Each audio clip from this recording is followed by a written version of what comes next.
अस्सलाम वालेकुम स्टूडेंट्स, क्या हाल है, कैसे हैं आप सब लोग, खैरियत से हैं। देखें तो इस लेक्चर नंबर 4 है आज हमारा, और लेक्चर 4 के अंदर जो है वो हम कॉलोनाइजेशन को जो है वो डिस्कस करने जा रहे हैं। लेक्चर 3 के अंदर जो है वो हमने एक्सप्लोरेशन को देख लिया था कि कैसे जो है वो यूरोपियन पावर्स ने एक्सप्लोर किया, और लेक्चर 4 के अंदर जो है वो हम कॉलोनाइजेशन को देखते हैं कि कैसे जो है वहां पर कॉलोनाइजेशन की गई। और हमारे सिलेबस का जो है वो जो हिस्सा है कि USA as a Britain colony, हमने जो है वो स्पेशल फोकस जो है वो उसके ऊपर करना। सबसे पहले जो है वो हम इस लेक्चर के अंदर में आपको थोड़ा सा जो है वो ये बता देता हूँ कि हमारे पास जो मेजर यूरोपियन पावर्स थी, जिनमें स्पेन है, पुर्तगाल है, फ्रांस है, ब्रिटेन है, रशिया और डच है, ठीक है। इस सारों ने हमारे पास नॉर्थ अमेरिका को भी, नॉर्थ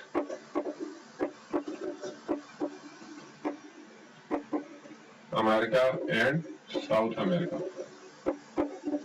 इन दोनों जगहों के ऊपर जो है वो इन कंट्रीज ने क्या की हुई थी, हमारे पास एक्सप्लोरेशन की हुई थी। और एक्सप्लोरेशन के बाद यहाँ पर जो है वो कॉलोनाइजेशन जो है वो की हुई थी। नॉर्थ और साउथ अमेरिका दोनों कॉन्टिनेंट के अंदर जो है वो इन कंट्रीज ने जो है वो एक्सप्लोरेशन जो है वो की हुई थी। ये साथ में इनके कलर्स जो है वो शो हो रहे हैं, कौन सा कलर जो है वो कौन सी कंट्री की एक्सप्लोरेशन को और कॉलोनाइजेशन को जो है वो शो करता है। ब्रिटेन की कॉलोनी जो है वो उनको रेड कलर से जो है शो किया गया। अब मैं क्या करता हूँ कि मैं थोड़ा सा नॉर्थ अमेरिकन कॉन्टिनेंट को फर्दर जो है वो जूम आउट करता हूँ, और हम देखते हैं कि नॉर्थ अमेरिकन कॉन्टिनेंट के अंदर जो है वो किन कंट्रीज ने जो है वो कॉलोनाइजेशन जो है वो की।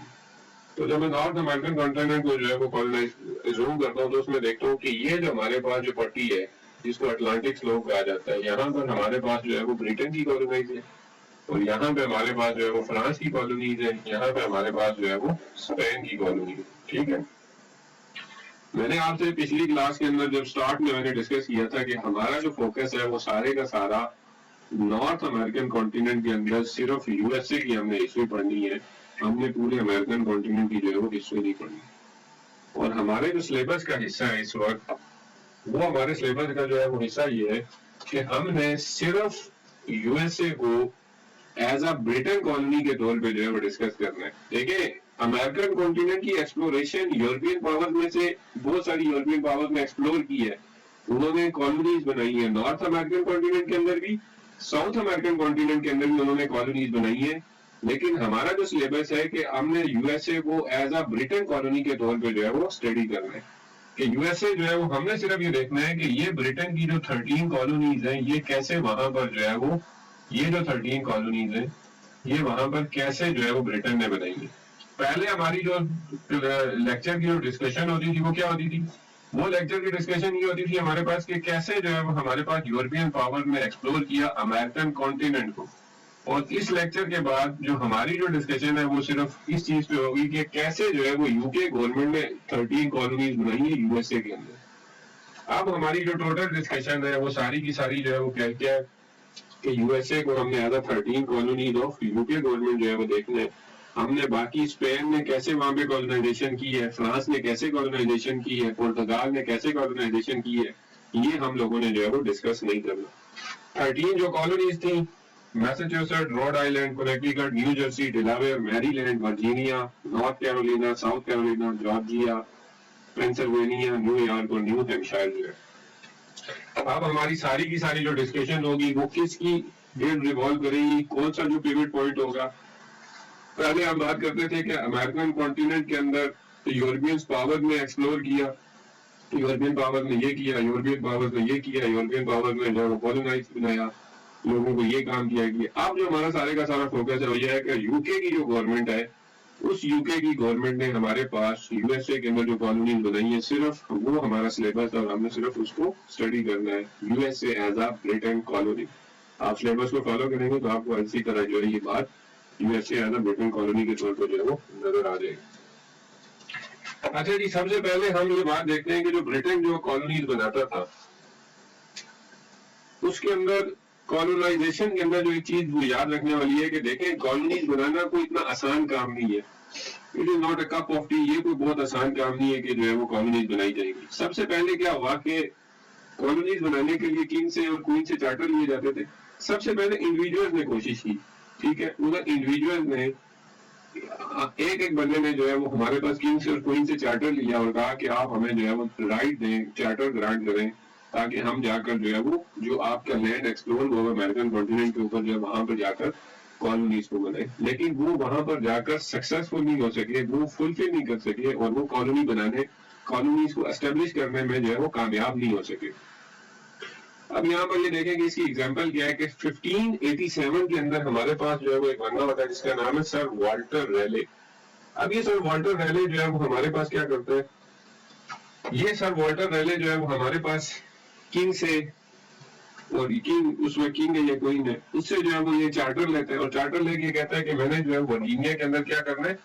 मैंने वर्जीनिया में जाकर जो है वो कॉलोनी बनानी है। ये जाता है जो कैरोलिना नॉर्थ, ये नॉर्थ और साउथ कैरोलिना जो है ये इनकी नॉर्थ के ऊपर है, ठीक है। वहां पर जाकर जो है ये जिसको रोनकी आइलैंड कहा जाता है, वहां पर जाकर ये लैंड को क्लेम करता है और उसको वर्जीनिया का नाम देता है। वर्जीनिया उस वक्त क्वीन एलिजाबेथ होती है, क्वीन एलिजाबेथ के नाम की वजह से, उसको ऑनर की वजह से, क्योंकि वो वर्जिन होती है, इस वजह से ये उसका नाम क्या रख देता है, वर्जीनिया रख देता है। 1857 के अंदर ये उसको नाम रखता है वर्जीनिया, और एक साल के बाद वहां पर जो है वो सेटलर को, जो लोगों को लेके गया होता है, उनको वहां पे छोड़ता है और जो है ये वापस यूके आ जाता है। जब वापस ये यूके में आता है और यूके में आने के बाद 1588 के अंदर जब ये वापस जाता है, जब वापस जाके देखता है यहाँ पे जिसने इसने वर्जीनिया जो रोनकी आइलैंड के ऊपर जो कॉलोनी थी जिसको इसने वर्जीनिया कहा था, वहां पे जाके देखता है जो लोग मैंने छोड़े हैं तो उनको जो है वो है या नहीं है। जब जाके वहां पे देखता है तो सारे के सारे लोग जो है वो क्या हो जाते हैं, डेड हो चुके हैं, और उनकी इस वजह से ये उसको क्या कह देता है, लॉस्ट कॉलोनी का जो है वो नाम दे देता है, उसको लॉस्ट कॉलोनी कह देते हैं। अब ये लोग वहां पे मरे, नेटिव अमेरिकन ने मारे, ये अभी तक जो है वो कॉलोनी, लॉस्ट कॉलोनी जो है वो, इसकी रीजन नहीं पता लग सकी कि आखिर लॉस्ट कॉलोनी लॉस्ट हुई क्यों है। तो बहुत सारी वजह हो सकती है, इसकी मिस्ट्री है, अभी तक जो है ये सॉल्व, हिस्टोरियंस के नजदीक ये बात सामने नहीं आ सकी कि जो बंदे उतारे थे सर वाल्टर रैले ने वर्जीनिया के ऊपर जो रोनकी आइलैंड है, तो वहां पर वो लोग जो है वो मरे कैसे, नेटिव अमेरिकन ने मारे, विंटर की वजह से मरे, या किसी बीमारी की वजह से, डिजीज की वजह से मरे। तो जब इंडिविजुअल ने ये काम किया सर वाल्टर रैले ने, और वाल्टर रैले ने वहां पर जाकर कॉलोनी बनाने की कोशिश की और वो सक्सेसफुल नहीं हुआ, तो क्वीन ने ये रियलाइज किया कि ये इंडिविजुअल जो है वो कॉलोनीज नहीं बना सकते, ये बहुत डिफिकल्ट काम है। तो उसने क्या किया, उसने जो है इसका चार्टर कंपनी को देना शुरू किया और उसने कहा कि अब जो है वो मैं कंपनीज बनाने के लिए उसने कहा कि मर्चेंट को कहा कि आप कंपनीज बनाए और मैं आप इंडिविजुअल को चार्टर देने के बजाय क्या करूंगी, कंपनी को जो है मैं चार्टर दूंगी और वो कंपनी जाकर वहां पर जो है वो कॉलोनीज को बनाएंगे, कॉलोनीज को जो है वो एस्टेब्लिश करेंगे। अब जब ये अब 1604 के अंदर जो है वो इसकी डेथ हो जाती है। 1604 के अंदर डेथ होने की वजह से हमारे पास तो आगे जो 1606 में जो किंग आता है उसका नाम है जेम्स वन। अब जेम्स वन के आने के बाद जो है यहाँ पर हमारे पास दो कंपनी बनाई जाती है, वर्जीनिया कंपनी, उसके जो है वो दो पार्ट्स होते हैं। उसका एक पार्ट जो है वर्जीनिया कंपनी ऑफ लंदन कहलाता है और दूसरा पार्ट इसका जो है वर्जीनिया कंपनी ऑफ प्लायमाउथ कहलाता है। वर्जीनिया कंपनी ऑफ लंदन जो है वो कौन बनाता है, लंदन के मर्चेंट्स बनाते हैं, और वर्जीनिया कंपनी ऑफ प्लायमाउथ कौन बनाता है, मर्चेंट जो है हमारे पास प्लायमाउथ के जो है वो मर्चेंट्स जो है, मतलब बिजनेसमैन जो है वो लोग बनाते हैं। इसके बाद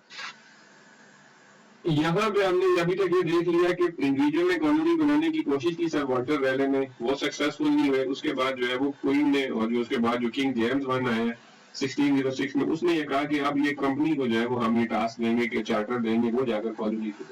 अब ये जो 13 कॉलोनीज है, इन 13 कॉलोनीज को जो है हम 3 हिस्सों के अंदर जो है डिवाइड करते हैं। ये जो न्यू इंग्लैंड है, नॉर्मल कॉलोनीज को क्या कहा जाता है, न्यू इंग्लैंड कहा जाता है। जो कॉलोनीज के अंदर जो हमारे पास यहाँ पे जो नॉर्थ के अंदर जो कॉलोनीज है, नॉर्थ के अंदर Massachusetts, rod island, Connecticut, new Hampshire है। उसके बाद जो हमारे पास दरमियान में जो कॉलोनीज है, जो मिडिल कॉलोनीज है, उसमें हमारे पास न्यूयॉर्क, न्यू जर्सी, पेंसिल्वेनिया, डिलावेयर है। और जो हमारे पास साउदर्न कॉलोनीज है, तो साउदर्न कॉलोनीज के अंदर हमारे पास जो है वो Virginia, Maryland, north Carolina, South Carolina और जॉर्जिया। अब हम स्टेप बाय स्टेप देखते हैं कि ये 13 colonies, southern colonies, middle colonies, northern colonies या न्यू इंग्लैंड की कॉलोनीज जो कैसे एस्टेब्लिश हुई। देखिए साउदर्न कॉलोनीज जो हमारे पास ये जो 13 कॉलोनीज है, ये सारी की सारी हमारे पास क्या है, यहाँ पे जो कॉलोनीज है ये सारी की सारी हमारे पास जो है वो साउदर्न कॉलोनीज है। उसके अंदर हमारे पास जो है वो वर्जीनिया है, मैरीलैंड है, नॉर्थ कैरोलिना है, साउथ कैरोलिना और हमारे पास जो है वो जॉर्जिया है। अब इसमें हम सबसे पहले देखते हैं कि वर्जीनिया जो है वो कैसे जो है वर्जीनिया कॉलोनी जो है वो यहाँ पर एस्टेब्लिश हुई है। देखिए लंदन कंपनी, मैंने आपसे कहा कि जो वर्जीनिया कंपनी है उसके दो पार्ट थे, उसमें जो है वर्जीनिया कंपनी ऑफ लंदन भी था, वर्जीनिया कंपनी ऑफ प्लायमाउथ भी था। वर्जीनिया कंपनी ऑफ लंदन को जो है वो हमारे पास जो किंग होता है, किंग जेम्स वन, वो उसको चार्टर देता है और उसको 1607 के अंदर वो कहता है कि आप जाए वो जाकर जो है वो वर्जीनिया के अंदर जो है वो आप वर्जीनिया के अंदर उनको लैंड का चार्टर देता है कि आप वर्जीनिया के अंदर जाकर जो है वो कॉलोनी को क्या करें, एस्टेब्लिश करें। अब ये लंदन कंपनी जाती है और जाकर वर्जीनिया के अंदर जो है वो बादशाह के नाम के ऊपर जो है वहां पर एक जेम्स टाउन जो है वो बना देती है। लेकिन ये company Virginia company of London James town का नाम से बादशाह को ट्रिब्यूट देने के लिए, ऑनर देने के लिए वहां पर कंपनी एस्टेब्लिश कर देती है। लेकिन ये सारे के सारे लोग क्या होते हैं, बिजनेसमैन होते हैं और इनका सारे का जो फोकस होता है वो वेल्थ के ऊपर होता है। वेल्थ इनकी मतलब इनका जो मेन गोल और फोकस होता है,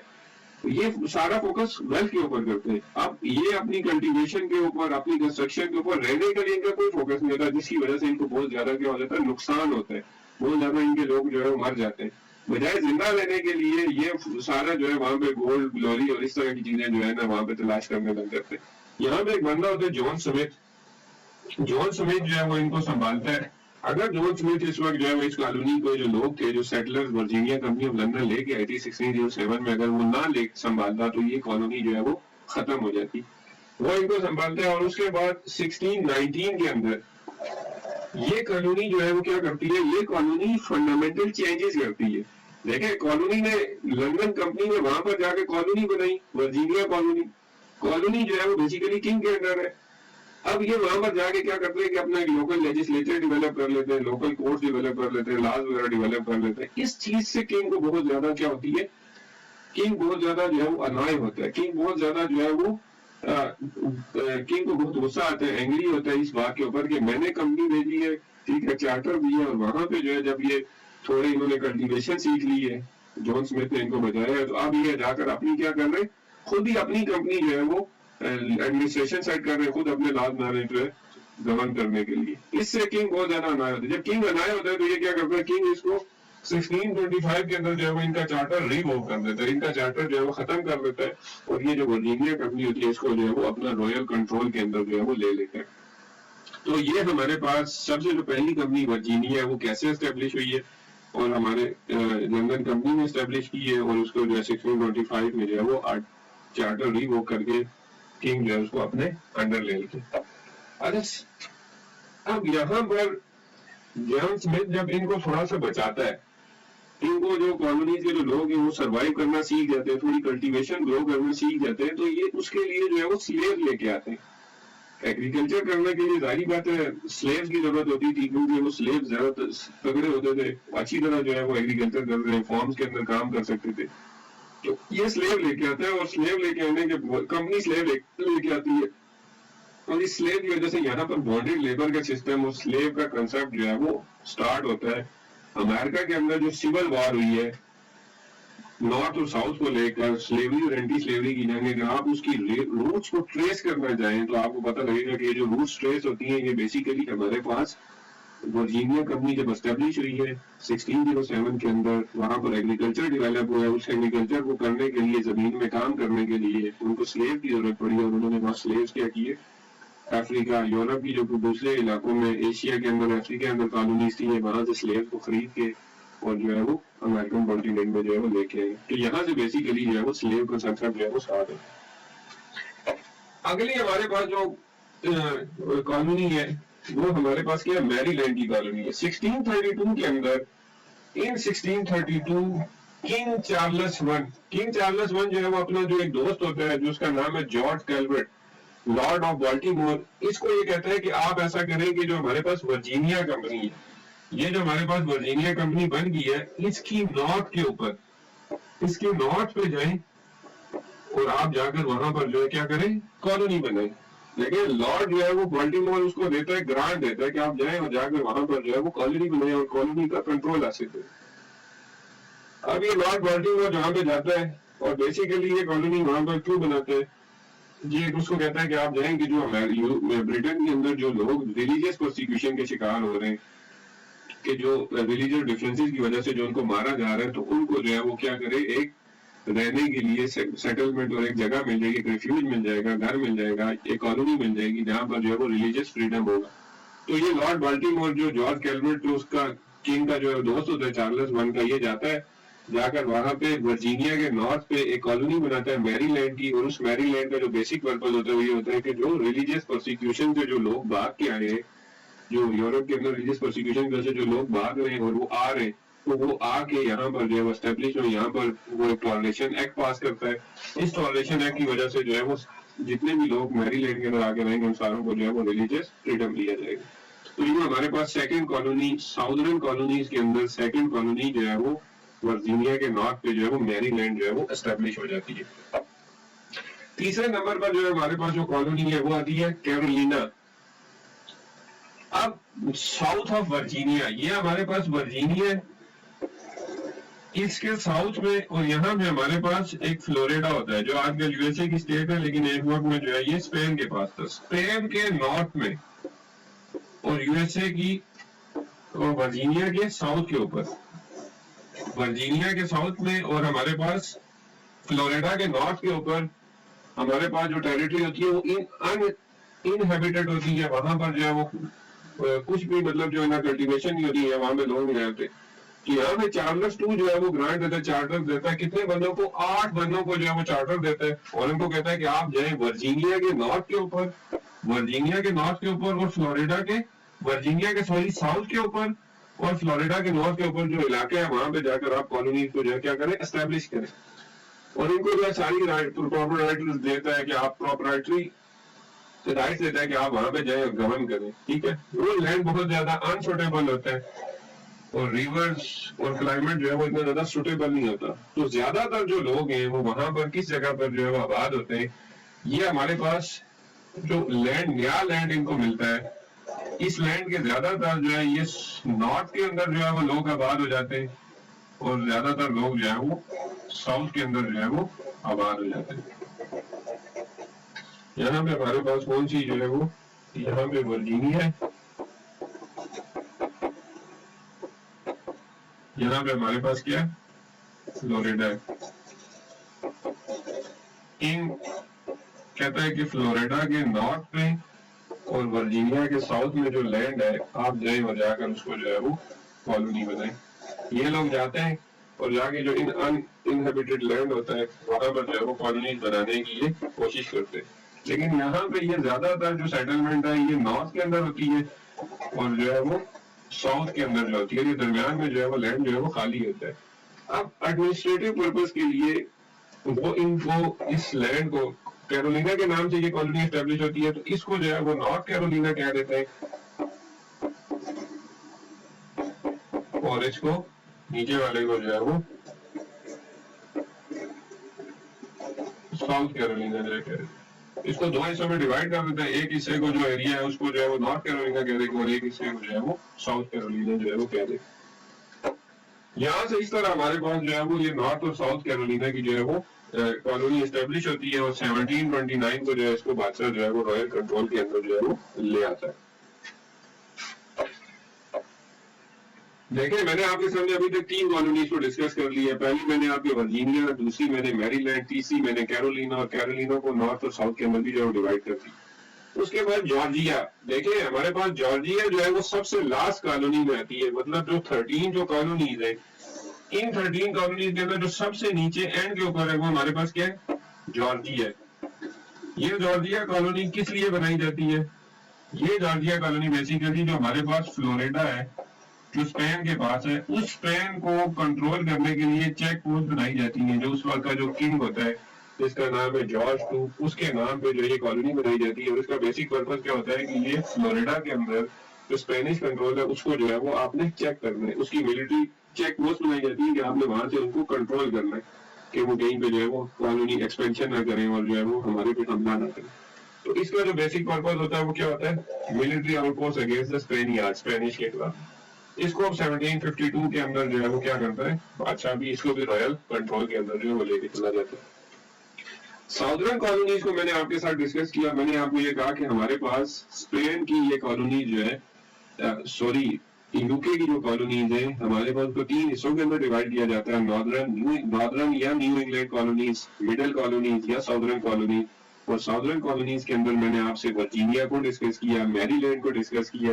कैरोलिना को डिस्कस किया है और साथ में मैंने आपसे जो है वो जॉर्जिया को, ये साउदर्न कॉलोनीज को मैंने आपसे डिस्कस किया। अब इसके बाद जो आगे हमारा जो अगली कॉलोनीज है वो कौन सी है, न्यू इंग्लैंड की कॉलोनीज है। न्यू इंग्लैंड मतलब जो नॉर्थ के अंदर जो कॉलोनीज बनती हैं उनको जो है हम न्यू इंग्लैंड की कॉलोनीज कहते हैं। देखिए साउदर्न कॉलोनीज के अंदर और नॉर्दर्न कॉलोनीज या न्यू इंग्लैंड की कॉलोनीज के अंदर जो है वो क्या डिफरेंस है। न्यू इंग्लैंड की जितनी भी कॉलोनीज है उन सारे का जो पर्पज है वो बेसिकली रिलीजियस हेवन के तौर पर, वो लोग जो रिलीजियसली यूरोप के अंदर से भागते हैं, रिलीजियस प्रोसिक्यूशन से भागते हैं क्योंकि वहां पे प्रोटेस्टेंट और कैथोलिक के दरमियान जो वहां पे कॉन्फ्लिक्ट चलता है, रिलीजियस जो है प्रोसिक्यूशन होती है, वो एक दूसरे को मारते हैं, तो वो उस वजह से जो भाग के जो है वो लोग आते हैं और वो कहते हैं कि हमें ग्रांट दिया जाए और हम जाकर जो है वो नए लैंड के ऊपर कॉलोनीज बनाए। तो ये जितनी भी न्यू इंग्लैंड के अंदर कॉलोनीज बनाई है इसका basic purpose basically religious prosecution से बचना था, पॉलिटिकल। जबकि साउदर्न कॉलोनीज का जो ज्यादातर मेजर पर्पस क्या था, उनका मेजर पर्पस जो है वो वेल्थ गेन थी, पैसा कमाना था। ठीक है, तो अब हम ये देख लेते हैं कि न्यू इंग्लैंड के अंदर जो कॉलोनीज बनी है जो है वो कैसे बनी है, जो रिलीजियस प्रोसिक्यूशन से जो है भाग कर जो है वो। यहाँ पे अगर आप लोग देखेंगे तो यहाँ पे आपको नजर आएगा कि उस वक्त इंग्लैंड के अंदर जो कैथोलिक थे उनके अंदर जो है वो डिवीजन हो गई थी। डिवीजन इस तरह हो गई थी कि कैथोलिक के अंदर जो है वो 2 ग्रुप्स बन गए थे, एक प्यूरिटन्स का था, एक सेपरेटिस्ट का था। अब ये प्यूरिटन और सेपरेटिस्ट क्या थे, सेपरेटिस्ट जो लोग थे ये कहते थे कि हमारे पास हमें एक ऐसा लैंड चाहिए जहां पर हम जो है वो चर्च क्या करें, अपनी चर्च बनाए, हमारी चर्च ही क्या होनी चाहिए, अपनी होनी चाहिए। और प्यूरिटन ये कहते थे कि नहीं, हम चर्च जो है वो अपनी नहीं बनाएंगे, चर्च तो एंग्लिकन ही होनी चाहिए, कैथोलिक चर्च ही होनी चाहिए। लेकिन जो इसके अंदर करप्ट प्रैक्टिसेस आ गई है, जो इसके अंदर जो है वो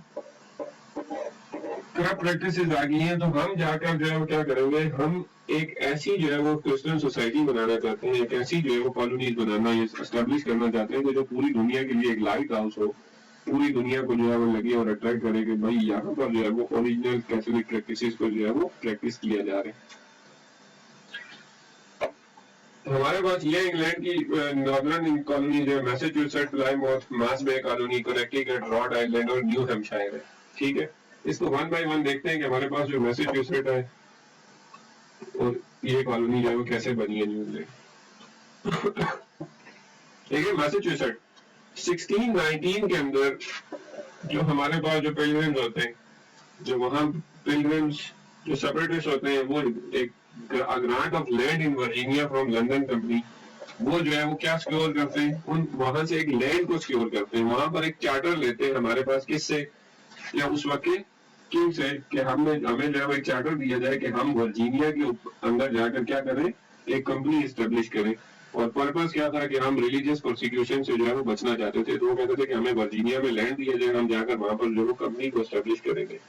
और जिस किश्ती के अंदर बैठकर ये वहां पर हमारे पास यूके से जो है वो निकलते हैं, उसको हम क्या कहते हैं, उसको हम मे फ्लावर जो है वो कहते हैं। ये बेसिकली जो है हमारे पास शिप का नाम है। अब ये हमारे पास आ तो रहे हैं किधर, वर्जीनिया की तरफ, लेकिन एक्सीडेंटली वर्जीनिया ये कॉलोनी किधर है, ये तो साउथ में, ये हमारे पास एक्सीडेंटली किधर जाके पहुंचते हैं, मैसाचुसेट्स बे के ऊपर। ये जाके विंड्स की वजह से ये मैसाचुसेट्स बे के ऊपर पहुंचते हैं। इन्होंने लैंड ग्रांट चार्टर किस लिए लिया हुआ था, वर्जीनिया के अंदर कॉलोनी बनाने का, लेकिन एक्सीडेंटली जो है ये मैसाचुसेट्स के ऊपर जाकर जो है वो लैंड करते हैं। और जिस किश्ती के अंदर जो है ये बैठ के आ रहे होते हैं वो बेसिकली उसका नाम मे फ्लावर है। और इस मे फ्लावर किश्ती के अंदर जो है कुछ कॉम्पैक्ट मतलब एक एग्रीमेंट साइन करते हैं, जिसको मे फ्लावर जो है वो एग्रीमेंट कहा जाता है। उस फ्लावर एग्रीमेंट में ये कहते हैं कि एक तो हमने किंग के साथ लॉयल रहना है, गॉड के साथ लॉयल रहना है, फेयर एंड जस्ट लॉज बनाना है, ठीक है, इंसाफ पसंद हमने लॉज बनाना है, और अपने डिस्प्यूट्स को स्पेसिफिकली जो है वो पुरअमन तरीके से हमने अपने डिस्प्यूट्स को जो है वो सेटल करना है, और हर बंदा जो है वो कॉलोनी की बेहतरी के लिए जो है वो काम करेगा। तो ये वहां पर जाते हैं और जब मैसाचुसेट्स बे के ऊपर ये उतरते हैं, वहां पर जो है वो एक कॉलोनी बनाते हैं जिसको हम जो है वो प्लायमाउथ कॉलोनी जो है वो कहते हैं। उसको हम क्या कह रहे थे, प्लायमाउथ जो है वो कॉलोनी कह रहे थे। और वहां पर ये थोड़े से समझदार होते हैं, और ये वहां पर जो रहने का जो तरीका है, वहां का जो एक लोकल नेटिव अमेरिकन का जो ट्राइब का एक बंदा होता है जिसको सेक्वेंटो कहते हैं, ये उससे रहने की जो है वो तरीके भी सीखते हैं और न्यू एनवायरमेंट्स में एडजस्ट होने के सारे जो है वो चीजें जो है ये सीख लेते हैं, और वो इनको जो है वो सारी चीजें पता है कि आपने जो है वो न्यू उसके अंदर जो है वो कैसे रहते हैं। उसके बाद 1629 के अंदर हमारे पास जो प्रोमिनेंट प्यूरिटन्स होते हैं, मैंने आपसे कहा सेपरेटर्स और प्यूरिटन्स क्या है, वो कहते हैं कि कैथोलिक प्रैक्टिसेस करप्ट हो गई हैं, तो हम जाके जो है एक न्यू लैंड के ऊपर जो है वो क्या करेंगे, न्यू लैंड में जाएंगे और उस न्यू लैंड के ऊपर जो है वो हम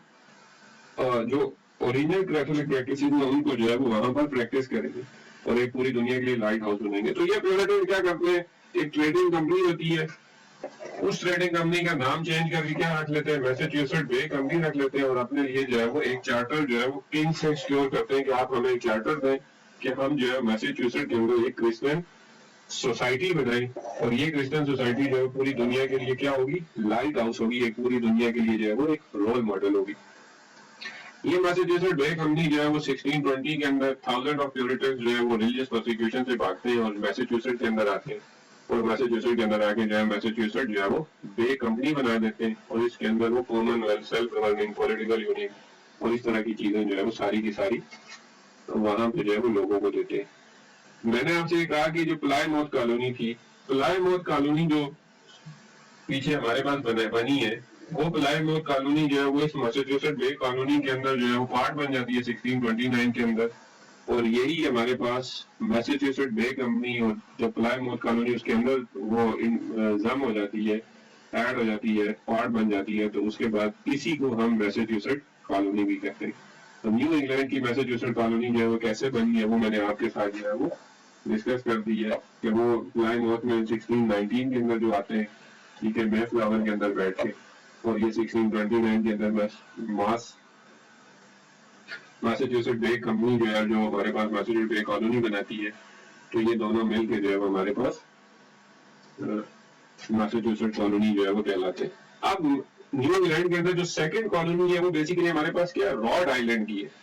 देखिए ये जो प्यूरिटन्स वहां से भागकर मैसाचुसेट्स के अंदर आए और इन्होंने आकर ये कहा कि हम जो है यहाँ पर रिलीजियस प्रोसिक्यूशन से भाग के आए, और यहाँ पर हम जो भी लोग हैं यहाँ पर सबको रिलीजियस फ्रीडम दिया जाएगा। लेकिन यहाँ पर ये बात थी कि ये सिर्फ प्यूरिटन्स को रिलीजियस फ्रीडम देते थे, प्यूरिटन के अलावा किसी को ये रिलीजियस फ्रीडम जो है वो नहीं देते थे। जो प्यूरिटन नहीं होते थे उनको ये रिलीजियस फ्रीडम नहीं देते थे। तो यहाँ पर जो मतलब डिसेंटर्स थे, बागी थे, जो इनके ऊपर क्रिटिसाइज करते थे, वहां पर वो कुछ लोग पैदा हुए। उसमें जो फेमस है वो हमारे पास रॉजर विलियम्स का नाम आता है। जो डिसेंटर्स थे जो इनके ऊपर जो है वो स्पेलिंग हो सकता है अगर आगे पीछे हो जाए, उनमें हमारे पास जो है वो तीन किस्म के जो है वो डिसेंडेंट्स आते हैं। एक हमारे पास आता है रॉजर विलियम,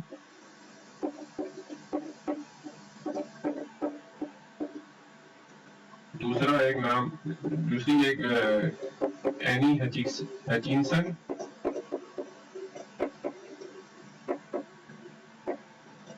और तीसरे नंबर पर हमारे पास जो है वो क्या आता है, थॉमस हुकर।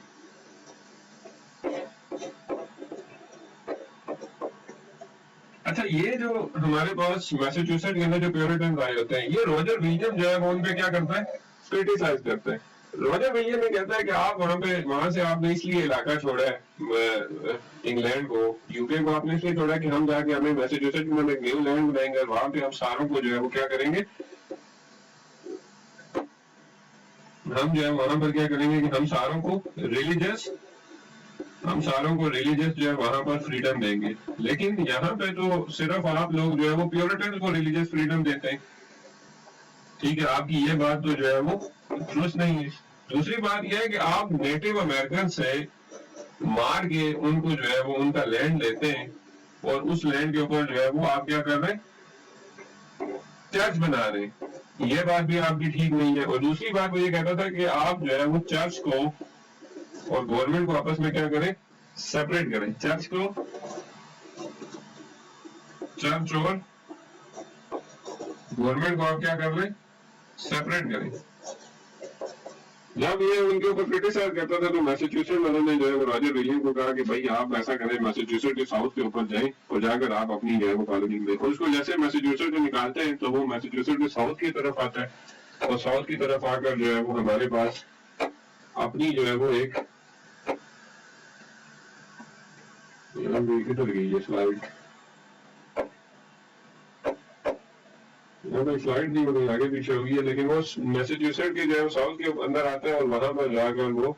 रॉड आइलैंड के नाम से जो है वो कॉलोनी बनाता है।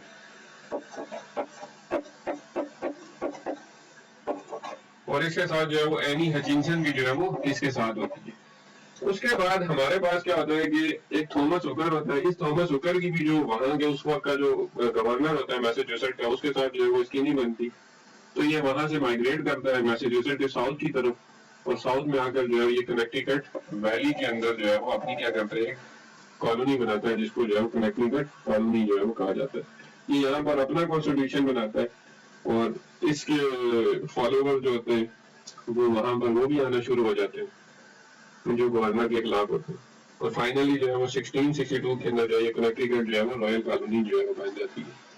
मैंने आपसे कहा कि न्यू इंग्लैंड के अंदर मैसेच्यूसेट्स, उसके बाद हमारे पास रॉड आइलैंड, उसके बाद थॉमस हुकर में जो है वो कनेक्टिकट जो है वो कॉलोनी बनाई। उसके बाद न्यू हैम्पशायर 1639 के अंदर ही न्यू हैम्पशायर जो और भी रेसिडेंट्स होते हैं जो क्रिटिसाइज कर रहे होते हैं ब्रिटेन की किंग की पॉलिसीज के ऊपर, उनको क्रिटिसाइज करते हैं, तो वो न्यू हैम्पशायर के नाम से जो है वो एक और कॉलोनी बनाते हैं। तो वहां पर जो रेसिडेंट्स हैं और वो वहां से निकलते हैं मैसेच्यूसेट्स के साउथ की तरफ आते हैं और एक और कॉलोनी बनाते हैं जिसको न्यू हैम्पशायर का नाम दिया जाता है। और यहाँ पर वो सारे राइट्स देते हैं जो रिलीजियस राइट्स जो उनको मैसेच्यूसेट्स के अंदर नहीं दिए जा रहे होते। प्योरिटन्स ये कहते तो हैं कि हम जो है वहां पे आपको राइट्स देंगे, लेकिन प्योरिटन्स जो है वो सिर्फ प्योरिटन्स के अलावा जो ज्यूज होते हैं, जो नॉन प्योरिटन्स होते हैं, जो हमारे पास सेपरेटिस्ट होते हैं, उनको वहां पर वो कोई राइट्स नहीं देते। तो इस वजह से जो लोग वहां से माइग्रेट करके रॉड आइलैंड की तरफ,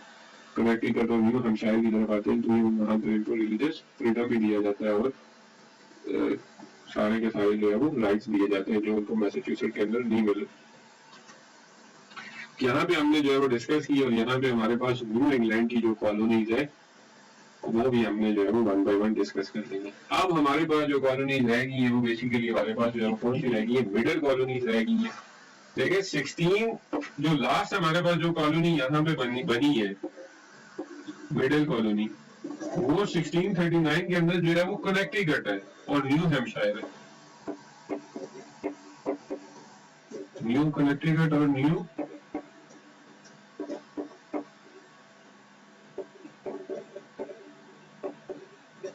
हमारे पास 1639 में जो है वो ये दो कॉलोनीज है।